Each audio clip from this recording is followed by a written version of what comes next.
The company's new management cast me aside for an influencer, but my legal revenge dismantled their rebrand and boosted my value. "Time for fresh blood," Damien announced to the entire marketing team, his expensive cologne wafting across the conference room as he clasped his hands together. "Cora, stepping aside so we can take the brand to the next level." I sat there, hands folded neatly in my lap, watching faces turn toward me with expressions ranging from shock to pity. 12 years of building Blue Flame Kitchen Company from a struggling startup to a household name, and this 30-something marketing director with 3 weeks of tenure was announcing my professional funeral. "My name is Cora Summers. At 57, I've spent my entire career in marketing, the last 12 years dedicated to transforming Blue Flame from a small kitchen appliance company in Napa into a nationwide phenomenon. I started when our logo was still a crude sketch on a napkin and our budget couldn't even cover decent Facebook ads. Now, our signature Blue Flame appeared on high-end kitchen appliances in millions of American homes. I'd like to introduce Jasmine Winters," Damien continued, gesturing toward a young woman I'd never seen before. "She brings 4 million Instagram followers, her own successful skincare brand, and the fresh perspective we need to connect with younger consumers." Jasmine, who couldn't be more than 24, waved enthusiastically, her perfectly manicured hands sparkling with rings that probably cost more than my monthly salary. I offered a polite smile and nodded graciously. No drama, no tears, just professional dignity, as I watched this social media influencer with zero corporate marketing experience prepare to inherit everything I'd built. "Cora has done good work getting us to this point," Damien said with the condescending tone of someone praising a child for a mediocre drawing. "But marketing has evolved, and we need someone who isn't out of touch." The word stung, but I maintained my composure. Out of touch? I had tripled our market share in the past 5 years alone. My traditional family values with modern efficiency campaign had connected with working mothers across America. The Flame of Inspiration slogan I created now appeared on every product we shipped. As the meeting wrapped up, colleagues approached with awkward condolences. I assured them I was fine, that change was inevitable in business, but inside, I felt a cold fury building. Not because I'd been replaced, but because of the casual disrespect of my contributions. What Damien didn't know, what no one in that room realized, was that I had seen this coming months ago. The warning signs were there, whispered conversations that stopped when I approached, the hiring of consultants to review marketing performance, Damien's arrival, and I had prepared accordingly. As I packed my office that afternoon, I smiled at the irony. They thought I was finished. They had no idea I was just getting started. I've never been naive about corporate politics. When you're a woman who started her career in the 1980s, you learn to read between the lines. 6 months ago, when the board brought in management consultants who spent more time interviewing junior staff than senior leadership, I recognized the pattern. When they hired Damien 3 weeks ago, with his vague previous job titles and LinkedIn profile full of buzzwords like disruptive innovation and digital transformation pioneer, I knew my days were numbered. My husband, Thomas, noticed my concern before I even voiced it. "You're bringing work stress home again," he said one evening as I stared at my laptop, reviewing our latest campaign metrics. "I haven't seen you this tense since the product recall crisis 4 years ago." Thomas had been my rock throughout my career, supporting every late-night and weekend emergency. As a professor of literature, he brought a different perspective to my challenges, always asking about the narrative, the underlying story behind corporate decisions. "The new marketing director introduced himself today," I explained. "He asked how we've managed without proper social media integration and whether I was comfortable with digital analytics. I've been running cross-platform campaigns and analyzing customer engagement metrics since before he graduated college." "Sounds like he's building a case," Thomas observed. "What's your plan?" That was always his question. Not "how are you feeling?" but "what's your plan?" It was his way of reminding me that I always had options. The next day, I called Franklin Johnson, an attorney who had previously advised our company. After describing the situation, he recommended something that had never occurred to me. "You created the Flame of Inspiration slogan and campaign framework before submitting it to the company, correct?" he asked. "Yes," I confirmed. "I developed it at home over a long weekend. The company loved it and implemented it immediately." "And there's no work for hire agreement or intellectual property assignment for creative work done outside the office?" I checked my contract, there wasn't. Then you should copyright it under your personal name, Franklin advised. It won't stop them from pushing you out if that's their intention, but it gives you protection and leverage. Over the following weeks, I quietly filed copyright protections for the slogan, the campaign structure I'd developed, and several taglines and creative templates, all under my personal name. These were my creations, born from my experience and insight. If the company wanted to continue using them after showing me the door, they would need to acknowledge their value, and mine. I didn't want revenge, I wanted respect. And sometimes in business, respect only comes when there's a document with your name on it. The realization that I was being systematically undermined came gradually, then suddenly, like bankruptcy, as Hemingway would say. Little things accumulated. My invitation to the quarterly strategy meeting was accidentally overlooked. My recommendations for the holiday campaign were still under review while Damien fast-tracked his own ideas. Junior team members who used to seek my guidance now directed their questions to him or avoided my office altogether. Then came the final confirmation. I overheard Damien speaking to our CFO in the break room. We need to skew younger with everything, products, messaging, team members, he said, not noticing me in the hallway.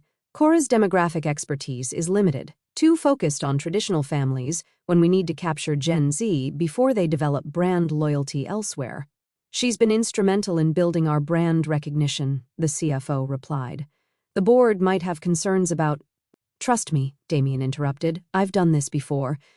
We'll keep her around through the transition, but within 6 months, we'll have a completely refreshed marketing approach. More authenticity, more digital engagement. She'll either adapt or... He made a dismissive gesture that finished his sentence more eloquently than words could have. I quietly stepped away, processing what I'd heard. It wasn't just about bringing in fresh blood. It was about erasing what I'd built and starting over. The irony was that our most successful demographic was women aged 35 to 55, not the younger audience Damien was so eager to pursue. Our market research showed they had the purchasing power and interest in high-quality kitchen appliances, but data wouldn't matter if Damien had already sold his vision to the board. That evening, I met with Franklin at his office downtown. Spring rain tapped against the windows as I laid out everything I'd observed. Classic case of ageism wrapped in business speak, he said, leaning back in his chair. Unfortunately common, especially in marketing. I've seen it dozens of times. I've copyrighted the creative elements as you suggested, I said. What's my next move? Wait, he advised. If they're planning to replace you, let them make the first move. Don't give them cause to claim insubordination or unprofessional behavior. And if they push me out but continue using my copyrighted materials? Franklin smiled. Then we have a very straightforward legal case, and they'll quickly discover the cost of underestimating you. I followed his advice, maintaining professionalism even as I was increasingly sidelined. I watched as Damien brought in consultants from his previous job, as he scheduled innovation workshops without including me, as he began referring to legacy marketing approaches when describing campaigns I had created. When the meeting finally came, that terrible gathering where he announced my departure as if it were a mutual decision and introduced my replacement, I was prepared. But preparation didn't make it less painful. 12 years of my life, my creativity, my passion, reduced to good work that was now apparently obsolete. I left the office that day without fanfare but with absolute clarity about what would come next. The 6 weeks after my departure from Blue Flame were filled with a strange mix of emotions. There was grief, the kind that comes from losing something you've poured your heart into. There was anger, too, bubbling beneath the surface whenever I thought about Damien's dismissive tone or remembered watching Jasmine taking notes in what used to be my office. But mostly, there was anticipation. I knew what was coming.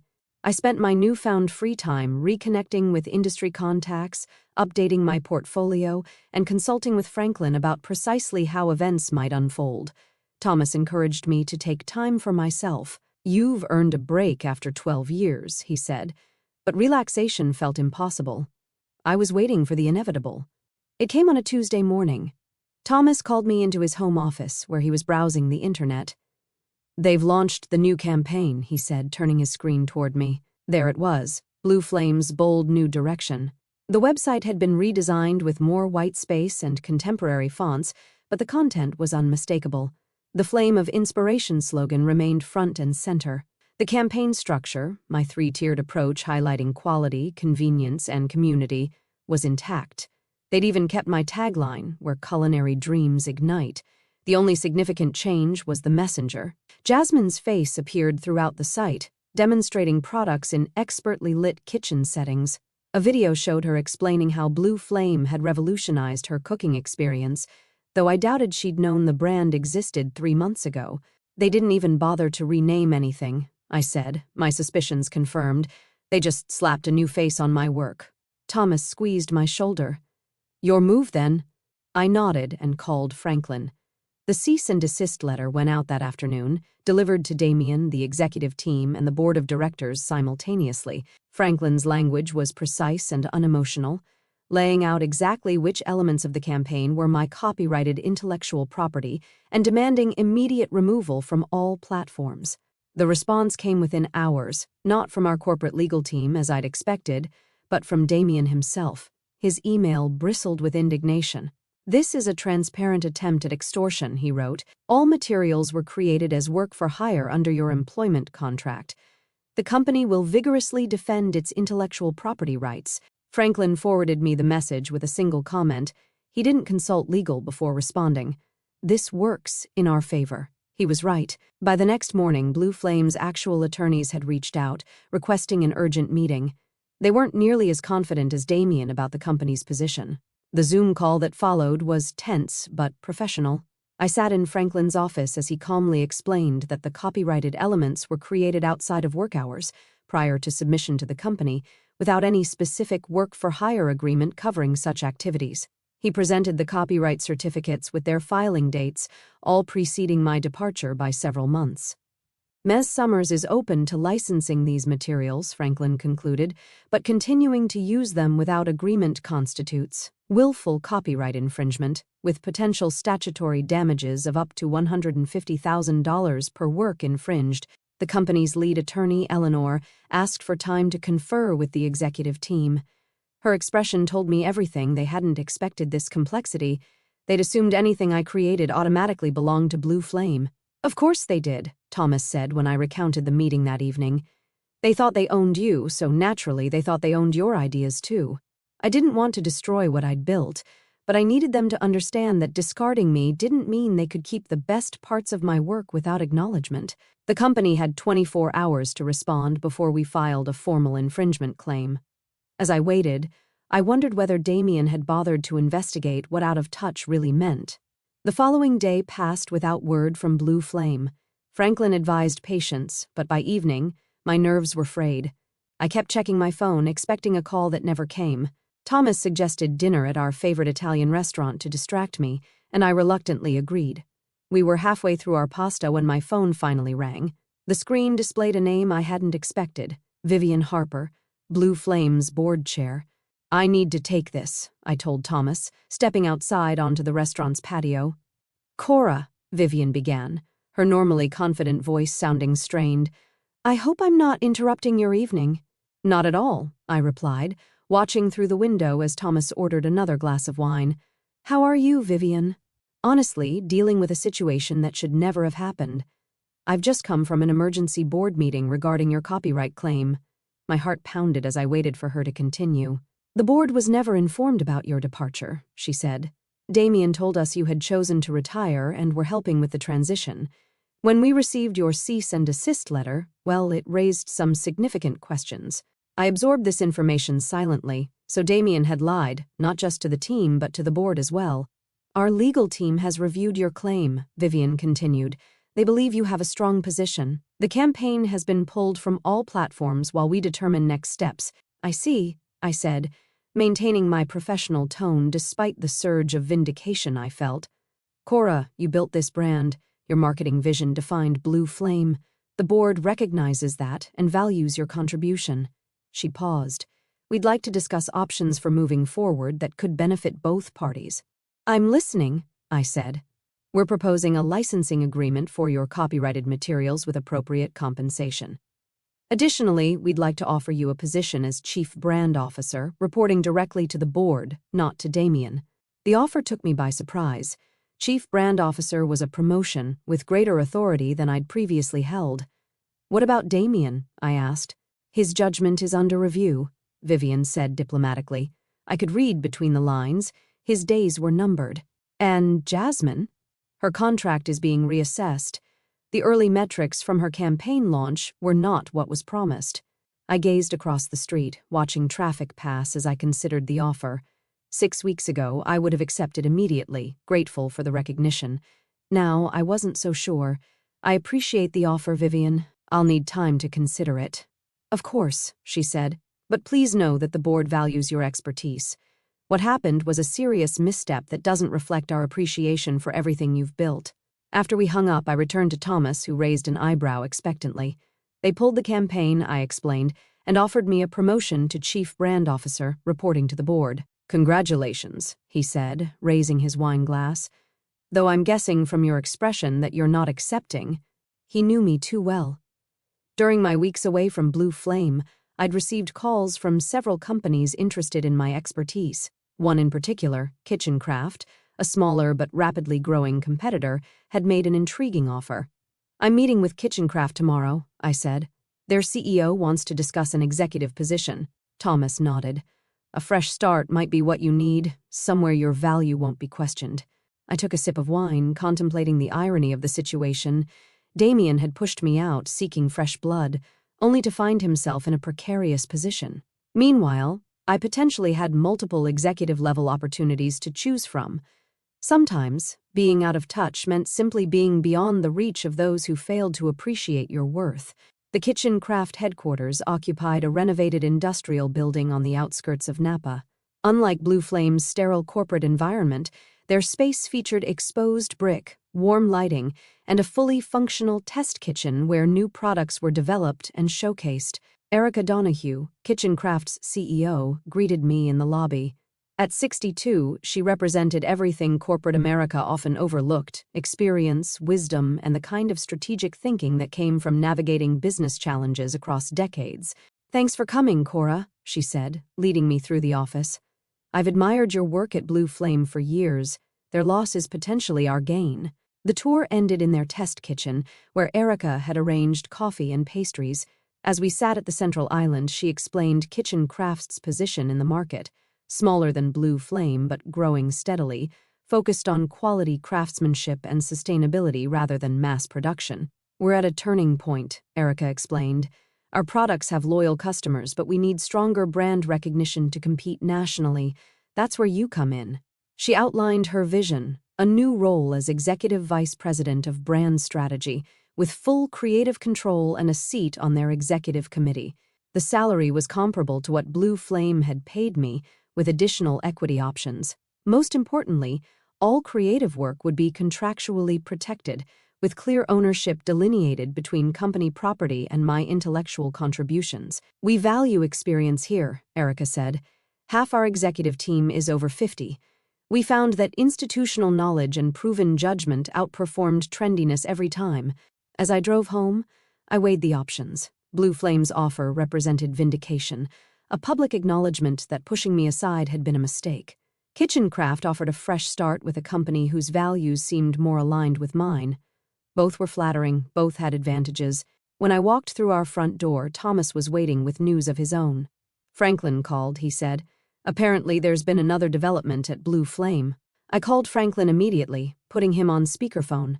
The plot thickens, he said. I received a call from their legal department. Damien has been placed on administrative leave pending an internal investigation. What kind of investigation? I asked. They're examining communications between Damien and Jasmine prior to your departure. It seems they may have had a personal relationship that wasn't disclosed when he pushed for her hiring. I shook my head, thinking of how Damien had preached about authenticity while potentially orchestrating my replacement for personal rather than professional reasons. There's more, Franklin continued. Vivian Harper asked if you'd be willing to meet with the board directly before making your decision about their offer. Tomorrow morning, I get the impression they're quite eager. After hanging up, I turned to Thomas, who had been listening silently. What are you thinking? He asked. I'm thinking I need to hear what the board has to say, I replied, but I'm also thinking Kitchen Craft might be the right move regardless. Thomas nodded. Either way, you're negotiating from strength now. That's quite a turnaround from 6 weeks ago. He was right. 6 weeks ago, I'd been packing my office, dismissed as irrelevant by a man half my age. Now, I had multiple executive opportunities, and the satisfaction of knowing my strategic foresight had paid off. The next morning, I dressed carefully for my meeting with Blue Flame's board, a navy blue suit that projected confidence without appearing unapproachable. As I fastened my grandmother's pearl earrings, I thought about how this day might unfold. Whatever happened in that boardroom, one thing was certain: I would never again allow anyone to underestimate the value of my experience. Age wasn't a liability, it was my greatest asset, and after today, everyone involved would understand that. The Blue Flame boardroom felt smaller than I remembered. 10 people sat around the polished table, with Vivian at the head. Damien's seat was conspicuously empty. I recognized most of the faces, people I'd worked with for years who had apparently been unaware of how I'd been pushed aside until legal issues forced it into the open. "Thank you for meeting with us, Cora," Vivian began. "We wanted to speak with you directly, without intermediaries." I nodded, maintaining a professional composure despite the tension in the room. "I'll be direct," she continued. "Damien misrepresented several situations to this board. He claimed you had chosen to retire. He portrayed the Jasmine Winters hire as a strategic partnership rather than a replacement, and he assured us that all marketing materials were unquestionably company property." One of the other board members, Harold, leaned forward. "The campaign has been completely pulled. Our social media accounts are dormant, the influencer contract is suspended, and our second quarter product launch is now without marketing support. Frankly, we're in a difficult position." "I understand," I said simply. "We're prepared to offer you the Chief Brand Officer position with a significant compensation increase," Vivian said. "Additionally, we'll purchase your copyrighted materials outright at market value, with full attribution in all future uses." I took a moment before responding. "I appreciate the offer. It's very generous, but—" Vivian could clearly sense my hesitation. "But I've accepted an executive position with Kitchen Craft," I said. "The contract was signed yesterday afternoon." The room fell silent. Several board members exchanged glances. "I see," Vivian finally said. "That's unfortunate for us, though I understand your decision. However," I added, "I'm open to licensing my copyrighted materials to Blue Flame under specific conditions. I have no desire to damage the brand I spent 12 years building." "What conditions?" Harold asked. I outlined my terms: a 3-year licensing agreement at fair market value, with my name credited in all uses of the materials, and one more stipulation that caused visible surprise around the table. "I want the company to establish a mentorship program for marketing professionals over 45, I said, with dedicated resources for mid-career development. 3 months later, I stood in Kitchen Craft's conference room, reviewing our new brand strategy with the marketing team. My office wall featured framed copies of marketing trade publications with headlines like Kitchen Craft's Strategic Coup and Blue Flame's Brand Crisis, a lesson in respecting institutional knowledge. The transition had been smoother than I anticipated. Erica's team welcomed my expertise, and without the need to fight for recognition, I found myself more creative and energized than I'd been in years. Meanwhile, the developments at Blue Flame had played out publicly and painfully. Damien had been terminated after the investigation revealed he'd been dating Jasmine for months before hiring her, a clear conflict of interest he'd hidden from HR and the board.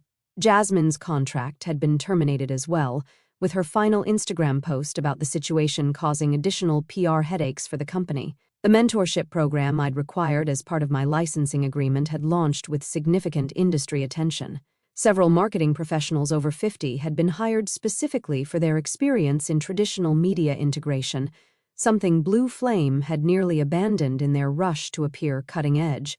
Most satisfyingly, the board had restructured their marketing department entirely, implementing new policies that emphasized balanced teams with mixed generational perspectives. "Your strategy is working beautifully," Erica commented after reviewing our latest market share numbers. "We've gained 3 percentage points against Blue Flame in just 1 quarter. "We're just getting started," I replied. "Wait until our holiday campaign launches." That evening, Thomas and I celebrated our wedding anniversary at home, raising glasses to new beginnings. To being out of touch, he toasted with a smile. "May we always be beyond the reach of those who don't recognize true value," I responded, clinking my glass against his. "Experience may be impossible to counterfeit, but its worth is undeniable to those wise enough to recognize it." I smiled at the thought that being pushed aside had actually led me to where I truly belonged, a company that valued wisdom as much as innovation, where my years of experience weren't just tolerated but celebrated. Sometimes, the best revenge isn't about getting even but about finally finding your rightful place.